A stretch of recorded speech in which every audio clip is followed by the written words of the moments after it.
My name is Jim Gibbons. I'm a construction supervisor with the Division of the State Architect, working in the Codes and Standards Unit at DSA headquarters in Sacramento. And I'm going to be presenting a few slides that address inspection techniques of materials and workmanship. It's important to understand that we're providing this information as practical recommendations to assist project inspectors in documenting their evidence of continuous inspection as it relates to materials and workmanship. Some of the forms and documents that we also mentioned in this presentation have been previously mentioned in greater detail in previous portions of this project inspector overview presentation. When discussing project inspection, it's important to simplify the topics that are going to be inspected by a project inspector, and those topics can be reduced to materials inspections and workmanship inspections. It's extremely important to understand that the project inspector must always keep up on the approved documents and make sure that their inspections are based on the most recently approved documents. Now, with respect to these documents, the standard ones that we see on projects are, of course, the plans, the specifications, and the submittals. Additional approved documents that may occur on any project would include things such as construction change documents or CCDs, which for DSA deal specifically with structural safety, fire life safety, and access compliance issues. The design professionals also provide documents known as submittals, which include information that are specific to other topics, specifically mechanical, electrical, plumbing, energy, and architectural topics, which DSA may not necessarily review or approve during the plan review phase of each project. However, there are certainly components associated with these where DSA needs to look at, review, and approve things such as supports, seismic supports, seismic bracing, hangers, component or equipment fastening or anchoring. These all deal with structural issues and would be of prime concern and interest to DSA to be sure and review and approve for compliance. Let's talk a little bit about the approved plans. One way to look at the approved plans is that these are the drawn instruction for constructing a project. They basically explain what is going to be built. These documents provide the first general requirements for materials that are going to be installed. This is the design team's first level for submission relating to all materials that are going to be installed. And what we'll see on the plans is basic parameters established for a variety of components, materials, and equipment, such as concrete, masonry, steel, wood, and other equipment associated with mechanical, electrical, and plumbing. Some of the mechanical, electrical, plumbing, and also energy and architectural components are found on finish schedules, which will address generally doors, door hardware, glazing, plumbing fixtures, and also specific equipment schedules, which will address HVAC components, luminaires, etc. Basically, the plans provide a roadmap or guidelines for construction tasks. They certainly present a visual representation, which helps the project inspector and others to gain knowledge and to try and picture what the appearance of the project is going to be. Associated with this are plan views, cut sections, elevations, either interior or exterior elevations, including dimensions, and also details which show blow-up views of a variety of components and materials that are proposed to be installed on the project. Another set of very important documents that the project inspector is going to use as the basis for their inspections is the approved specifications. The specifications can be thought of in terms of providing a written instructions for the construction of the project and basically explains how to build the project. The specifications provide additional details for materials that were initially addressed in the plans. So the specifications are going to be the next step in providing details, parameters for materials that were originally identified in the plans in, say, a finish schedule or an equipment or a component schedule. The specifications go further to provide some specific details for operating parameters, details such as the make, the model, the type, the brand, etc. of components or equipment. And as we know, specifications will also generally identify equals. So even though they've provided some suggestions for makes and models for materials to be supplied, the design professional has the option to select an equal that will serve the same purpose, have the same operating parameters, have the same design parameters as what was spec'd out, and they have the option and the flexibility to choose a different make or model or brand that will satisfy the same end result. The specifications will also provide additional details for construction processes that are beyond those shown in the plans, such as construction or installation techniques and details. The specifications are also going to go in more depth relating to quality control provided by the contractor, and also the specific quality assurance requirements that may be required for a variety of test and special inspections and general inspections that need to be performed by the project inspector and also special inspectors or laboratories of record. It's important to note too that the specifications will override the plans where any conflicts exist between the construction plans and the specifications.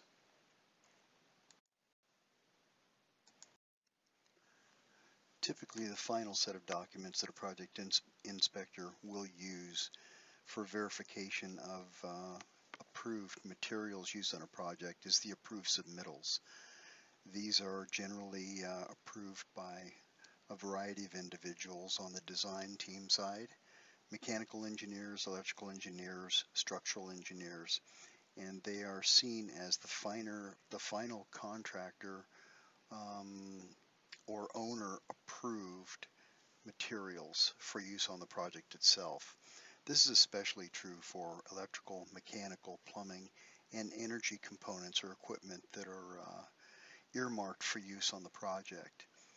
Similar to the relationship between the plans and specifications, in that the specifications override the plans, specifications are generally overridden by the approved submittals due to the fact that the submittals are the last approved document verifying which materials are approved for use on the project.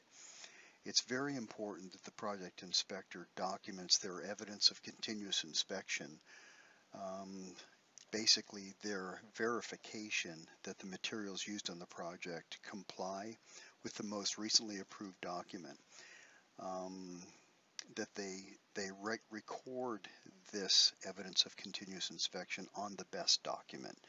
The best document being the last approved document or the most approved document. This document is the one that makes the most sense It's obviously easily accessible because the project inspector will have these documents in their job file, and it's very easy to put your hands on this document and review the parameters approved on the submittals with the actual delivered materials. Another important concept is to always document or record this evidence of continuous inspection in exactly the same place, and to use these recordings or the document to make the records on consistently. Additional documentation is acceptable, of course, and okay to do, such as providing documentation on daily reports or other such personal records, but it's extremely important that a project inspector employs a process which is very consistent and makes for very easy review after the records are made on the documents themselves.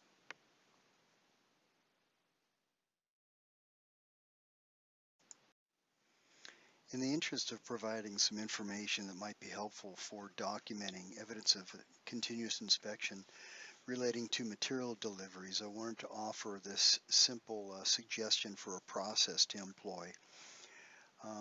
Obviously, you're going to have to be somewhat selective about what you determine needs this level of documentation. I would suggest that large, expensive, elaborate or complex type equipment for sure, or components, and possibly long lead items would warrant this type of or this level of inspection documentation. But generally it's this: following the delivery of the equipment or the materials to the job site, make a written copy of the project submittal for the materials being delivered. Take your digital camera and go out to the materials and take a digital picture of the label on the materials. The reason for that is, you could write down all of the information that's on the label or cross-check it with the submittal at that time, but documenting the label itself is just a very quick and easy way to gather all of the information and put it in a format that's easily attached to the actual submittal. So once you take a picture of the label, then you can cross-reference the information, the equipment or the material parameters, the make, the model, the brand, any other design parameters from the materials. Cross-check that with the submittals and compare that to make sure that what was actually approved on the submittal has actually been delivered to the project site for use on the project. And I would recommend making very simple notations, such as the date, obviously, your initials, and either OK or not OK.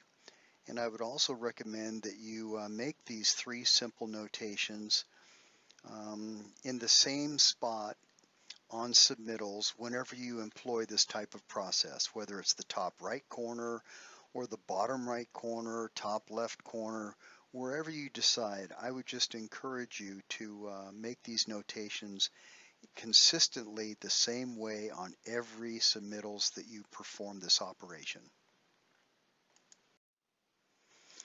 Okay, after you take the picture, you should marry the picture with the actual submittal. Now obviously these are going to be electronic at this time because you took a digital picture of the label.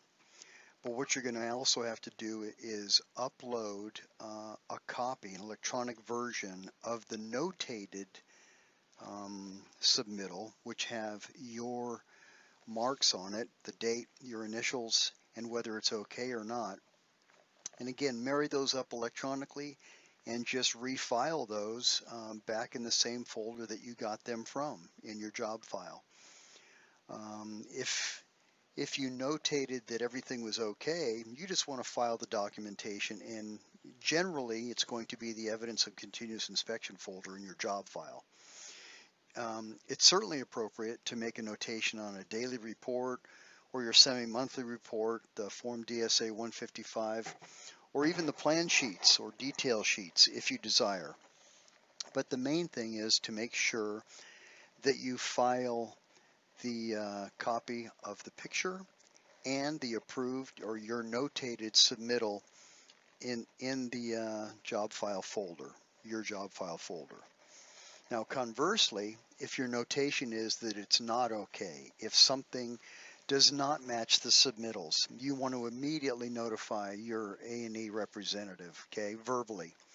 You also want to follow up in writing with some sort of written notification to the appropriate team members, those being the architect and engineer, the contractor, and possibly even DSA.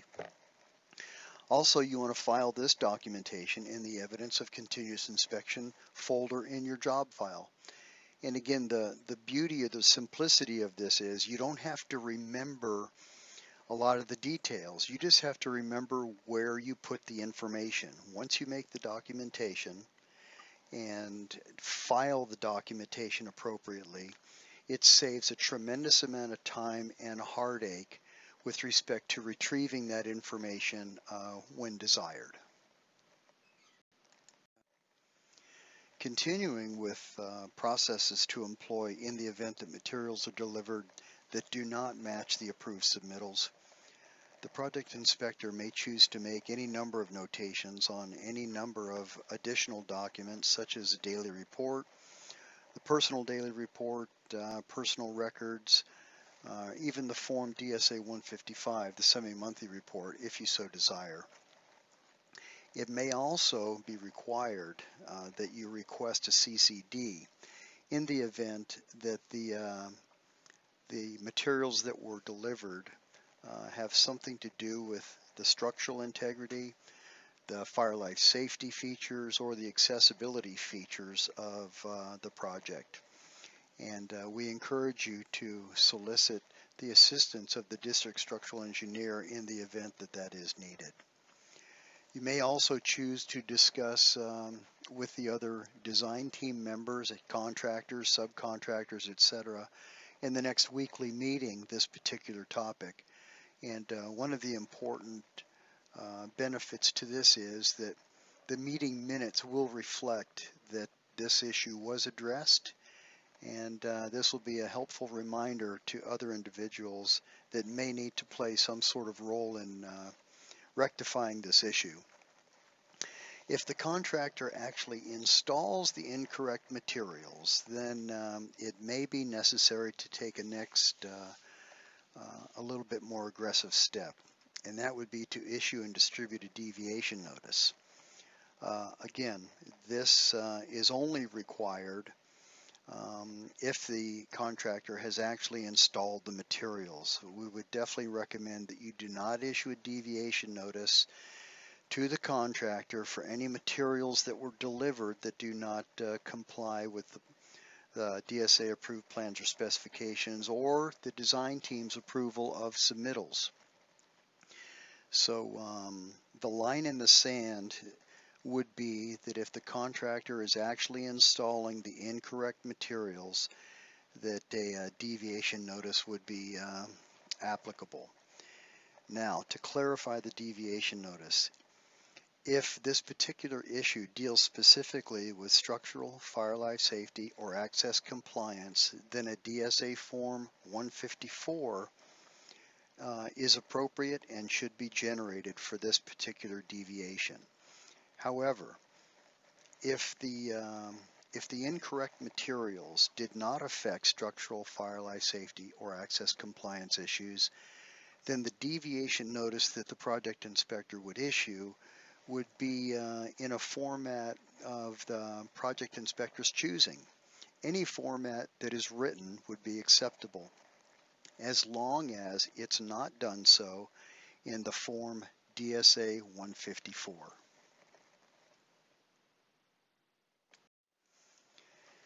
Okay, the previous slides in this section dealt specifically with materials being delivered to the job site.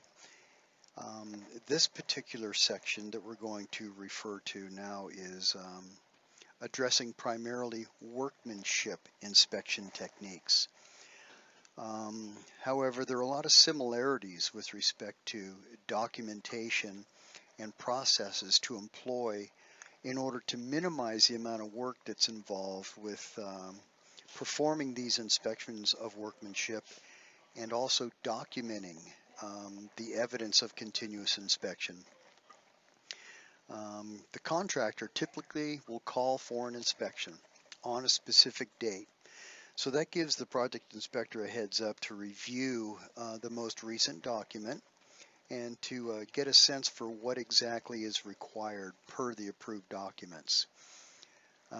We would encourage you to obviously, similar to materials, use the most recently approved documents as the basis for your inspection, whether it's been DSA approved or design professional improved, which is generally the case with approved submittals that we discuss for materials.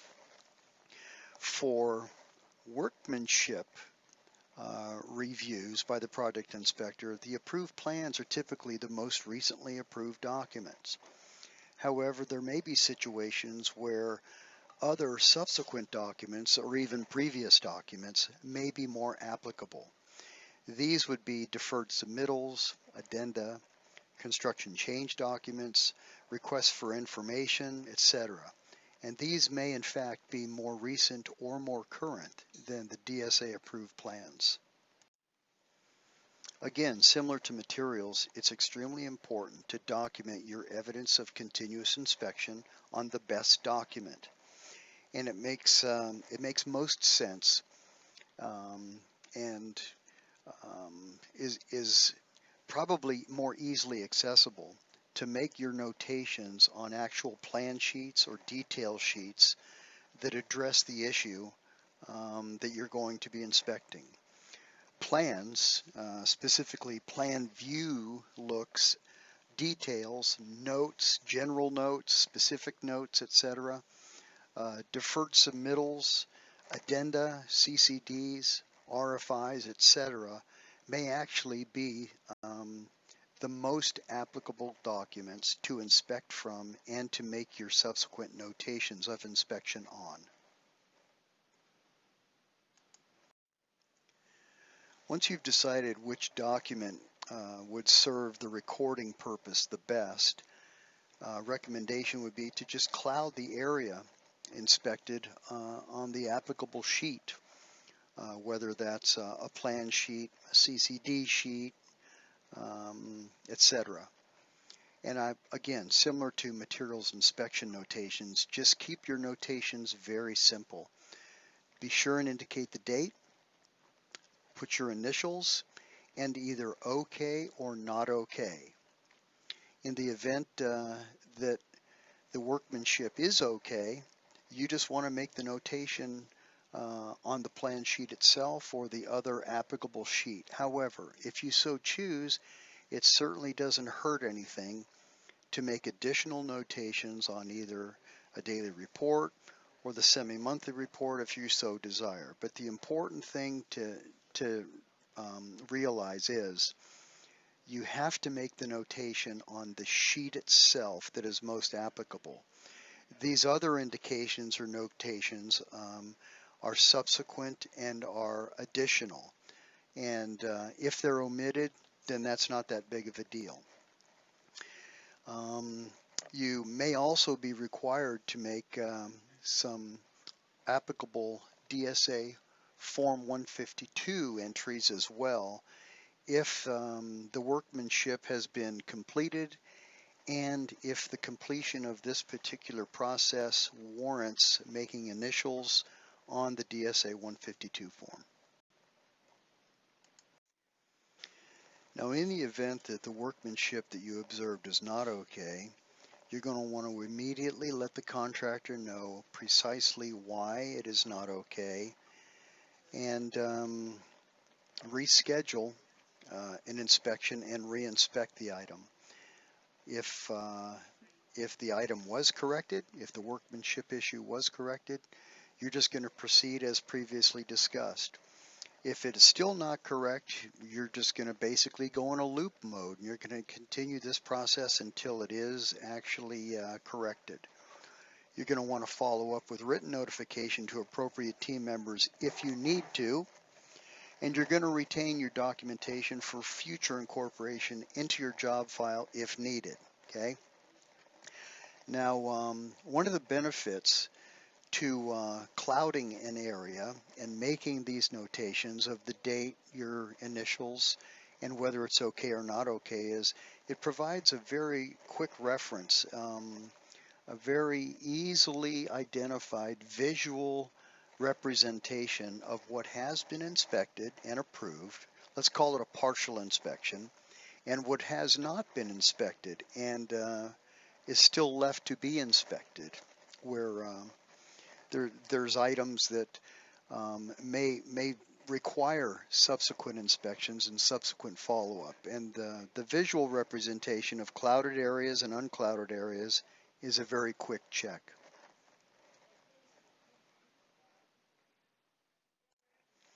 This partial inspection is also addressed in more detail in DSA Procedure 13-01, specifically Section 1.17.